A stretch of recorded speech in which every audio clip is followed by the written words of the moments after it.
puis après, il n'y a pas de blessés notoires à part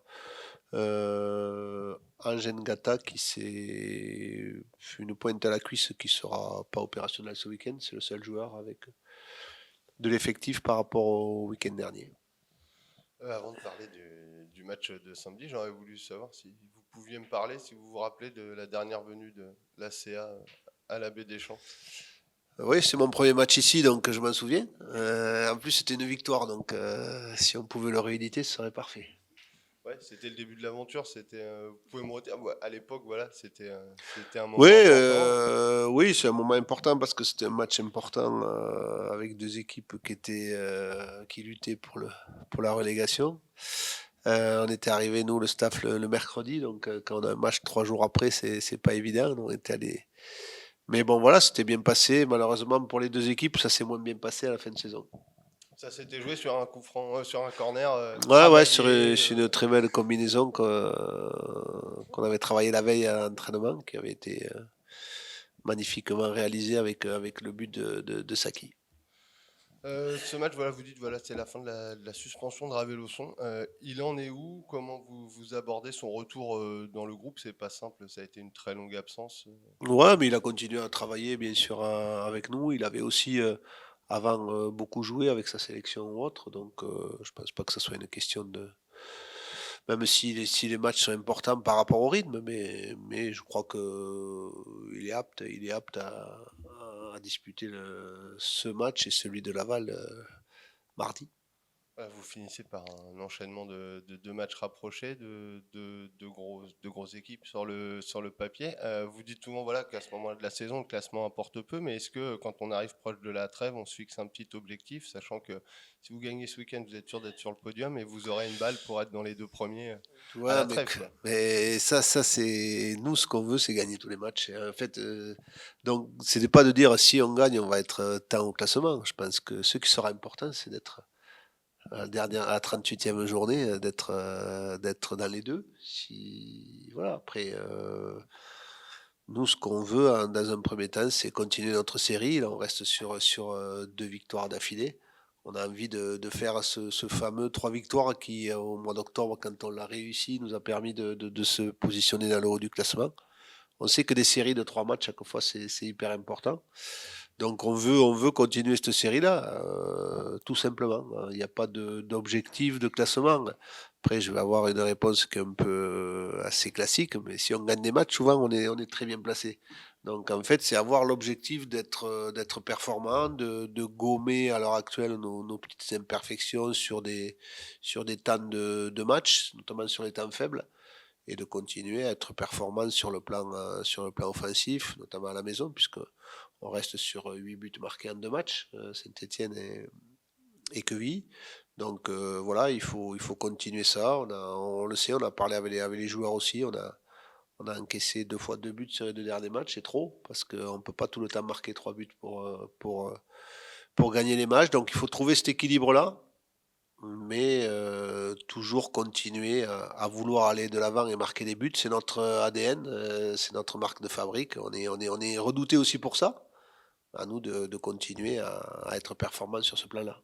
Justement, qu'est-ce que peut vous apporter un joueur comme Ryan au niveau de son retour? Parce que c'est un de vos milieux de terrain vraiment dans le cœur du Euh, jeu qui marque le plus. Est-ce que c'est quelque chose que non, vous... ouais, mais c'est pas surtout par rapport au fait qu'il marque. C'est aussi il a une capacité à casser les lignes, que ce soit par la passe ou par la percussion. C'est un joueur qui est puissant.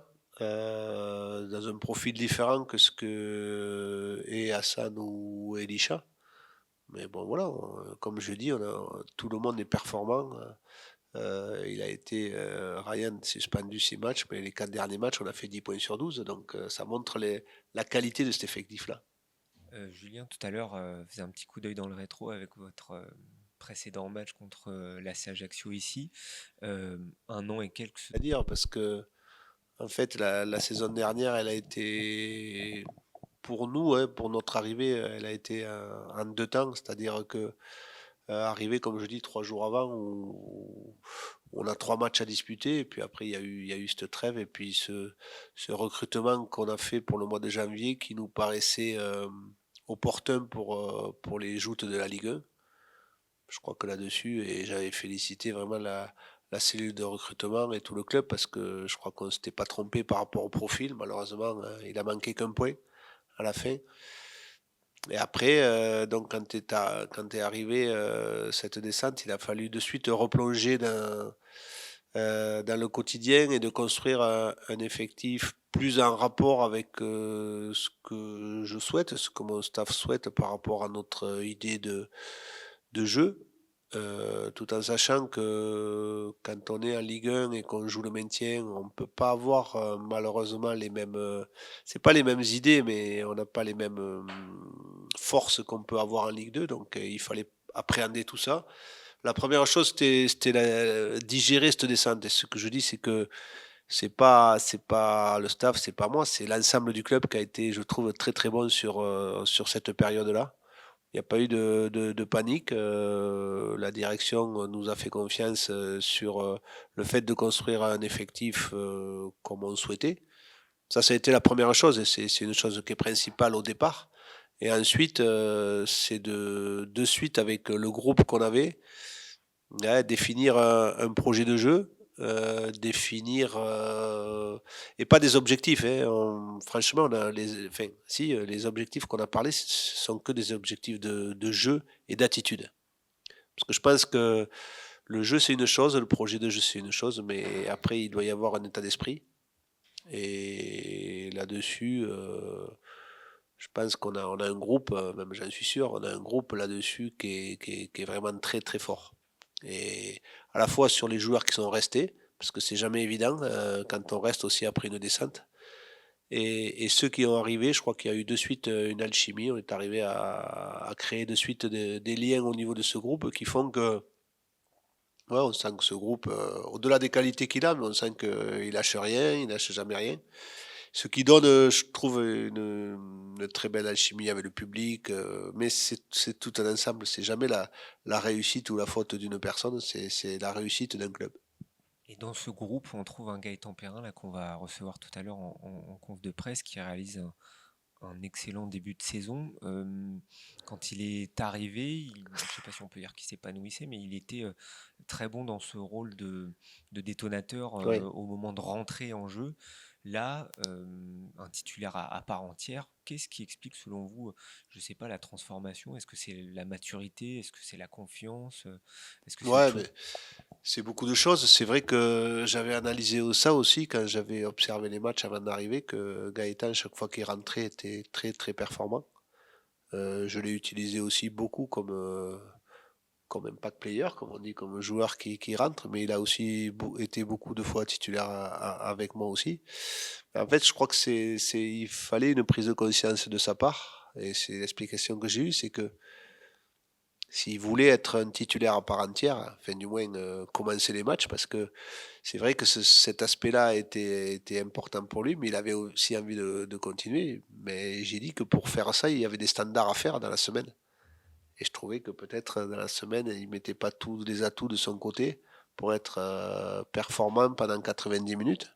Donc c'était un petit challenge que j'ai fixé. J'ai dit que, en fait, moi, je n'étais pas là pour embêter les joueurs. S'il montre qu'il fait le travail la semaine, il n'y a pas de raison qu'il puisse tenir un match en entier.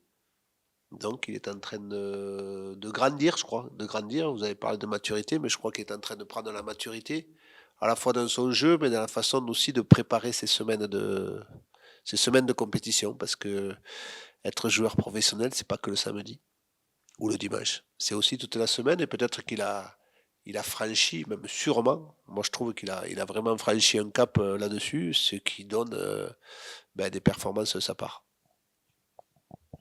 On a beaucoup parlé de votre équipe. De quoi faut se méfier de cette formation d'Ajaccio? Ajaccio est une équipe qui travaille très bien. Je trouve que Olivier et tout son staff travaillent très très bien parce que chaque fois en Ligue 2, c'est une équipe qui est très dure à manier. C'est encore la deuxième défense du championnat. Ils sont montés il y a 2 ans avec, je crois qu'ils avaient pris que 19 buts dans la saison, quelque chose comme ça. Et on retrouve vraiment les principes de cette équipe avec quelques joueurs matures qui ont connu la Ligue 1, qui sont capables techniquement de donner le tempo au match. Donc c'est une équipe qui va faire partie des prétendants. Il faut pas se faire d'illusions. Donc c'est une équipe qui sera très difficile à manier. Mais il va falloir être très bon si on veut battre Ajaccio. Est-ce que vous connaissez votre programme pour la trêve? Reprise d'entraînement le 29. Et après, on attend de savoir l'officialisation du match de Nice, du moins la date qui sera, parce qu'on ne sait pas si ce sera vendredi, samedi ou dimanche. On réfléchit à voir si on va pas faire un petit stage aux alentours de Nice à partir du 2 ou du 3 janvier. Mais bon, ça c'est dans la réflexion. On attend beaucoup de choses, de trouver un lieu et ainsi de suite. D'ailleurs, un dernier mot sur ce tirage au sort. Vous espériez, voilà, vous le disiez peut-être avec le sourire, le PSG ici à la maison. Bon là, ça sera le deuxième à l'extérieur. Un petit mot. Ouais, mais je crois que c'est un très gros tirage, mais c'est un tirage aussi très intéressant. J'ai simplement un très gros regret, c'est de ne pas jouer à Auxerre. Parce que je pense que ça aurait été très important pour faire une très belle affiche ici. On sait qu'on aurait rempli le stade ici, alors que je ne sais pas si à Nice il y aura grand monde là-bas. Mais voilà, on va affronter ce qui se fait de mieux avec le PSG à l'heure actuelle sur championnat de Ligue 1. Je trouve que c'est très bien pour un match de reprise. Donc on va l'affronter, voilà, on va essayer de se mettre au niveau d'une équipe de Ligue 1, de très haut niveau de Ligue 1. On l'a vu l'année dernière que c'était très dur, mais voilà, au moins ça va nous mettre de suite dans le bain avant la réception de Bordeaux. Voilà.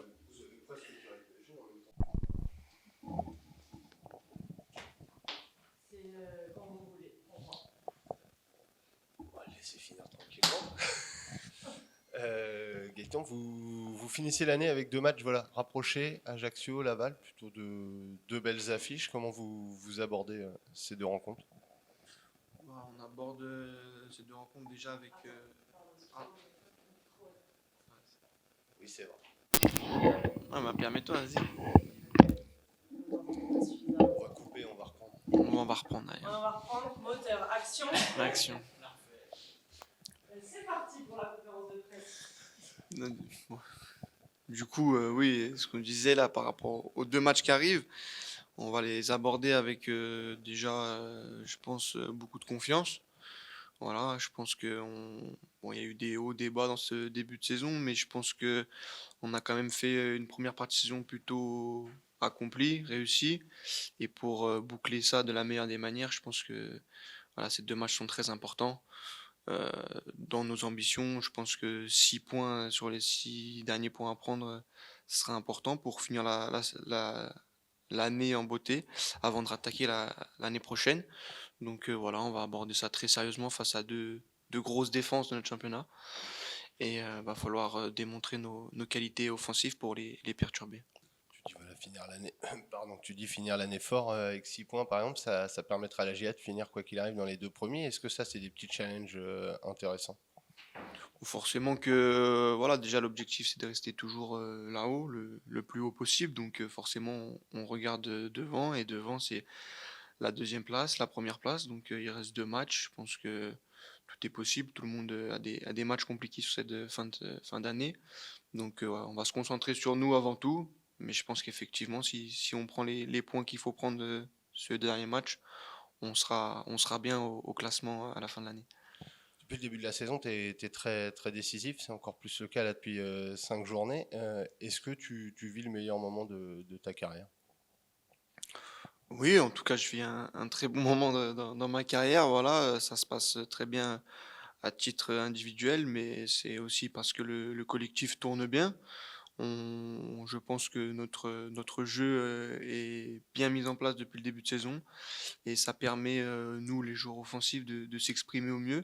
Et c'est vrai que sur ces derniers matchs, mais depuis le début de saison, que ce soit moi aujourd'hui ou tout le monde qui a pu démontrer que l'offensive de la GIA était performante et je pense que tout le monde est épanoui dans cette équipe. tu mets en avant voilà, le collectif, mais à titre individuel, voilà, on pointait du doigt parfois le fait que tu manquais d'efficacité, là, que ce soit dans les buts, dans la passe, c'est très régulier ces dernières semaines. Comment tu l'expliques? Est-ce il y a quelque chose qui peut expliquer entre guillemets, ce déclic statistique? Bah, écoutez, en tout cas, on travaille pour progresser au quotidien et ça, c'est tout au long de la carrière. Donc voilà, il y a peut-être eu des moments un peu plus compliqués. Aujourd'hui, le travail paye, mais c'est pas fini. Voilà, on sait que dans le foot, il y a des moments, c'est plus compliqué, d'autres où on surfe un peu sur la vague. Il faut que la vague soit la plus longue possible. Donc aujourd'hui, je continue de travailler au quotidien pour pouvoir continuer à mettre des buts, à faire des passes, à apporter des statistiques à l'équipe et qu'on puisse continuer d'avancer. Le coach nous expliquait tout à l'heure que c'était peut-être l'implication à l'entraînement, le fait de bosser 2 fois plus dur chez toi qui fait que tu as cette continuité dans les performances. Est-ce que tu as ce regard-là aussi? Oui, bah, comme je le disais, c'est vrai que le travail quotidien est important, c'est ce qui fait progresser. Voilà, voilà, j'arrive à un âge à 27 ans où voilà, on a envie d'aller chercher plus, que ce soit à titre individuel, mais voilà, collectif aussi. Donc on met le bleu de chauffe, on redouble d'efforts et c'est vrai qu'aujourd'hui c'est payant, mais voilà, on m'a toujours dit que le travail paye toujours, donc c'est loin d'être terminé, mais en tout cas on travaille pour et pour le moment ça paye et ça réussit plutôt bien. Ça fait quelques années qu'on te connaît et on sait que tu es un bosseur, donc on se dit bah, qu'est-ce qu'il a dû falloir mettre encore plus pour que ça puisse voilà, bah, payer. Bah ouais, bah des petits moments de carrière où on se pose, on réfléchit sur ce qui pourrait être mieux fait, parce que des fois c'est pas forcément faire plus, mais c'est faire mieux. Donc voilà, aujourd'hui réfléchir à des choses qui me permettent de progresser encore et encore, et appuyer sur ces détails-là au quotidien à l'entraînement. C'est ce que j'essaye de faire depuis le début de la saison avec le staff. Donc voilà, je continue et je suis toujours ouvert à la réflexion de pouvoir faire encore plus et mieux surtout. Donc c'est quelque chose d'important pour l'évolution personnelle, je pense, tout au long d'une carrière. Justement, est-ce que dans la vie de tous les jours, il y a des événements qui t'ont fait prendre conscience de cette maturité? Est-ce que la paternité, est-ce que le fait de signer un contrat prolongé ici, est-ce que tout ça a fait de toi un autre homme? Est-ce que tu le ressens? Peut-être aussi faire appel à un prépa mental, je ne sais pas si c'est le cas, ou quelque chose au niveau de la diététique, ce genre de choses, de changements. Oui, non, c'est sûr que voilà, comme je le disais tout à l'heure, à 27 ans, on arrive aussi à un âge un peu l'âge de la maturité. C'est vrai que bah, voilà, le quotidien, même extra-sportif, joue énormément. Je pense que d'avoir une stabilité à l'extérieur du football est très important pour la réussite dans le football. Et voilà, effectivement, aujourd'hui, avec mes proches à mes côtés qui m'apportent beaucoup, là, je suis pas de préparateur mental, mais voilà, je parle énormément avec ma compagne, c'est mon préparateur mental. Et oui, effectivement, la paternité apporte aussi quelque chose de plus, ça c'est indéniable. Je ne saurais pas forcément expliquer quoi, mais ça apporte en tout cas une force supplémentaire pour avoir envie d'avancer encore et encore pour aller chercher plus. Ouais, on t'a vu sourire quand on a évoqué ça, bah, ça change un homme, une femme, voilà. Oui, forcément, c'est quelque chose, voilà, comme je le dis, dans l'extra sportif, dans la vie d'un homme, tout simplement.